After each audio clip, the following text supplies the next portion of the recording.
The problem with people we meet on vacation. Over the last few years, Netflix has made it abundantly clear that they're trying to corner the modern rom-com market, and some of these projects have worked out a hell of a lot better than others. Their latest attempt has been People We Meet on Vacation, which is based on Emily Henry's best-selling novel of the same name. Today we're going to be talking about what the film did right and wrong, the differences between the book and the movie, and what changes I personally would have made. As always, this is just my opinion, and it's totally fine if we disagree. Just don't be an asshole about it. And while it should probably go without saying, there will be spoilers. You've been warned. Now that that's out of the way, let's get into it. The movie begins with a flashback of the main characters, Poppy and Alex, setting off on a road trip from their college in Boston back to their shared hometown of Linfield, Ohio.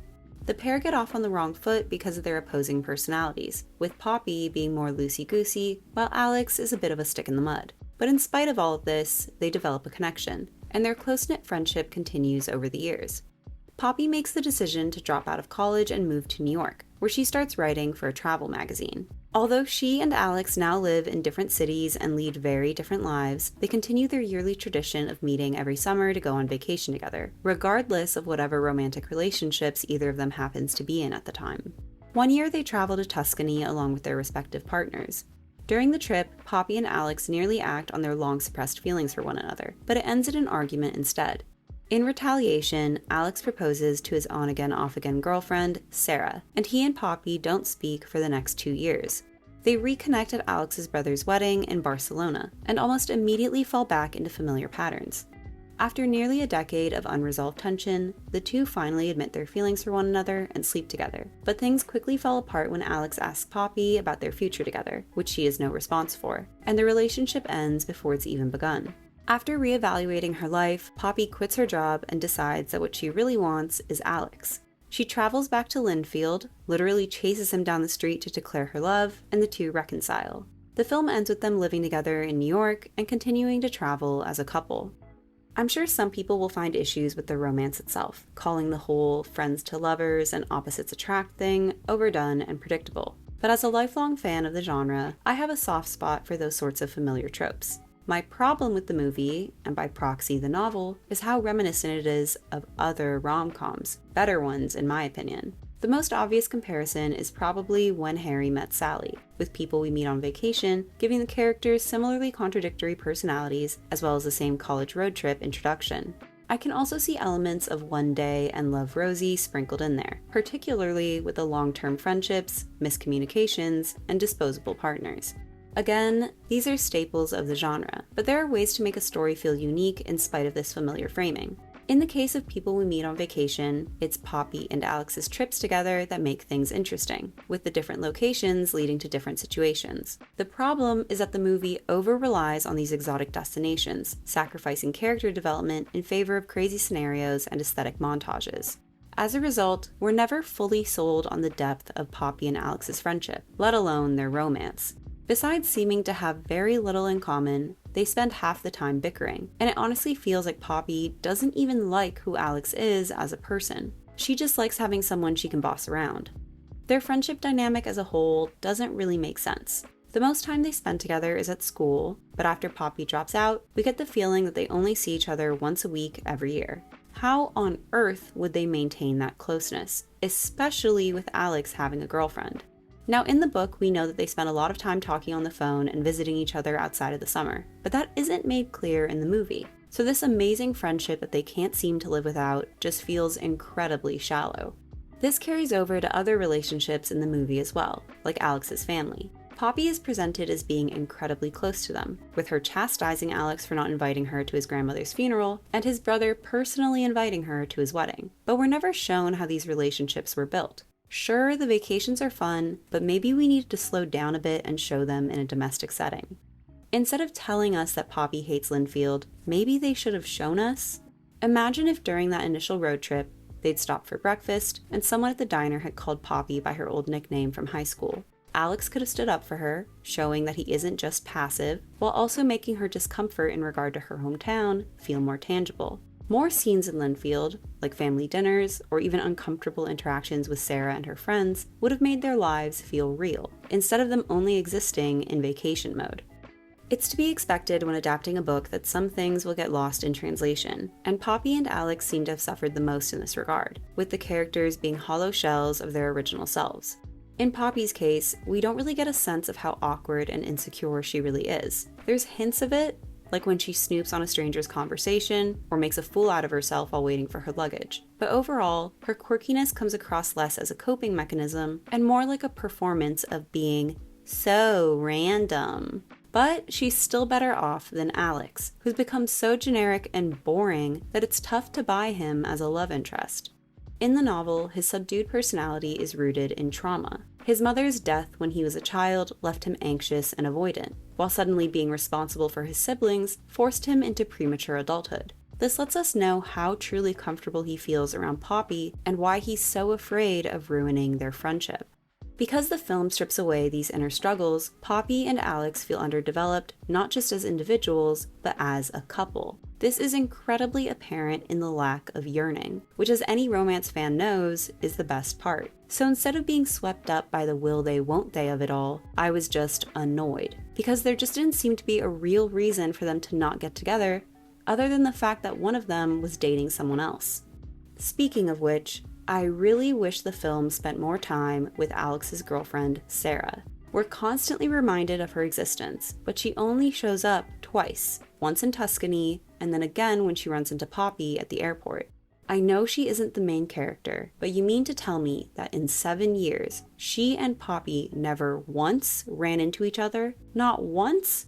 In the novel, Sarah and Alex start dating after Alex and Poppy have already become friends, but in the movie, Sarah and Alex are high school sweethearts. This completely changes Alex's dynamic with Poppy, making it questionable from the very beginning. Obviously, your partner shouldn't be the only person you're close to, but it's incredibly suspicious that he had to go outside of his relationship to fulfill his needs. Friendships between men and women aren't impossible, but a lot of people use friendship as plausible deniability for emotional cheating, which is definitely what's going on here. Because we're supposed to root for Poppy and Alex to get together, the movie tries to brush over this tomfoolery, mainly by making Alex and Sarah break up anytime he and Poppy are about to meet up, making their flirtations technically okay because he's single. However, I found that this had the opposite effect on me. It just made Alex look like he's settling for Sarah because he can't have Poppy, while Poppy is just waiting around in the wings, behavior you'd think that she'd be wary of considering her history of being slut-shamed in high school. And to make matters worse, Alex has the audacity to accuse Poppy of running away from commitment, even though he's strung Sarah along for nearly a decade. They also messed up by making Sarah a genuinely good person. Most people would not be okay with their boyfriend having a girl best friend who takes precedence emotionally and gets a dedicated annual tradition trip. But Sarah is totally fine with it. Sure, you can argue it's because she doesn't really love Alex either, but to me, it just feels like she's too trusting. Imagine having your boyfriend run off with another woman every summer for a decade, then finding out he only proposed to you because she rejected him. That would be my villain origin story. But Sarah's better than I am, and instead of tearing Poppy to shreds, she lets her off the hook, telling her the reason that her and Alex's relationship didn't work out is because she didn't know what she wanted out of life. Although I do think it's important to remember that earlier on, Alex did admit that he wanted Poppy the entire time. I also have an issue with the ending, because it just reiterates the problems I've had with the entire movie thus far: lack of depth. Forget Alex's house and job in Linfield. Forget that Poppy is unemployed in one of the most expensive cities in the world. Just have them move to New York together and frame that as a happy ending. Considering the whole movie is about the two characters being trapped in a state of limbo, why would you not have them evolve? Even them getting in an RV and traveling around the United States would have been more satisfying than Alex just doing whatever Poppy wants again. Now, with all that said, there were a few romantic moments I genuinely enjoyed. Like Alex showing up at Poppy's apartment when she's too sick to fly to Norway is really sweet, even if it's brief. Poppy's big romantic gesture where she runs after Alex, even though she hates running, hits the right balance of cheesy and endearing. And while the sex scenes are firmly in PG-13 territory, they do a lot for the characters' chemistry, because even if their personalities aren't compatible, they certainly seem to be compatible in bed. Although I liked Emily Bader in My Lady Jane, I'm afraid that I found her depiction of Poppy absolutely insufferable. But considering the two characters aren't actually that different on paper, it might boil down to the writing as opposed to the acting. Poppy is supposed to be easygoing and laid back, but also a little bit strange, which is why she has so much trouble connecting to other people. But in the movie, she comes across as self-absorbed, inconsiderate, and domineering. You're not really shocked that people don't like her. I mean, can you imagine meeting someone for the very first time and they're kind enough to drive you home for the holidays, but then you ignore their polite request to not eat in their car and make a huge mess without even bothering to apologize? Talk about an asshole move. And instead of being naturally eccentric, Poppy's randomness feels like an act, a way to appear not like other girls, when in actuality, there's a million just like her. As for Tom Blythe, I think he's doing the best he can with what he's been given. But like I already mentioned, Alex is written as such a boring, nothing character that it honestly feels like anyone could have played him. Poppy is described as having an eccentric sense of style, and while the film tones this down from the book, her wardrobe is one of its highlights, so kudos to costume designer Colin Wilkes. Now admittedly, they're not really trying to show the passage of time. Like, all of her outfits feel distinctly rooted in 2025 trends instead of transitioning from 2015. But they are cute, so I won't be complaining. Especially the Barcelona looks, which will absolutely be ending up on my summer mood board. And I've gotta say, I don't know if anyone's pulled off a blue wig as well as Emily Bader.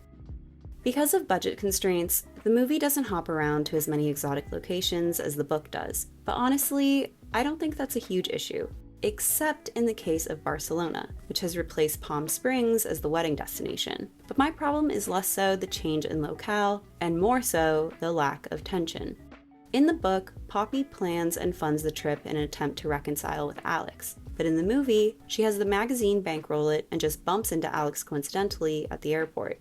This erases not only her agency, but also fails to show the viewer how desperate she is to be friends with Alex again, even going as far as using her own savings to show him a good time.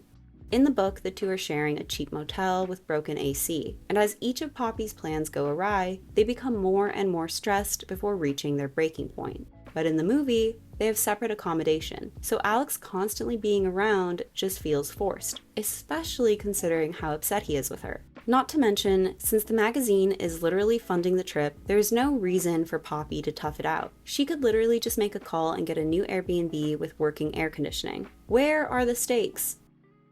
Ultimately, I think People We Meet on Vacation would have worked far better as a TV series, with each episode alternating between a past summer trip and the present day wedding, giving the characters room to grow and allowing the tension to build naturally. But maybe I'm just saying that because I recently watched Heated Rivalry, which handles a multi-year love story with far better emotional payoff.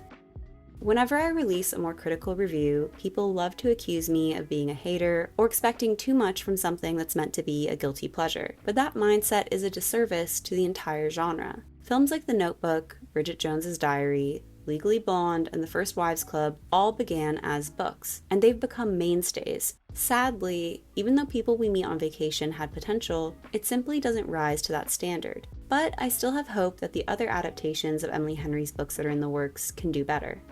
What did you think of People We Meet on Vacation? I hope you enjoyed this video. Don't forget to like and subscribe, and I'll see you soon. Bye!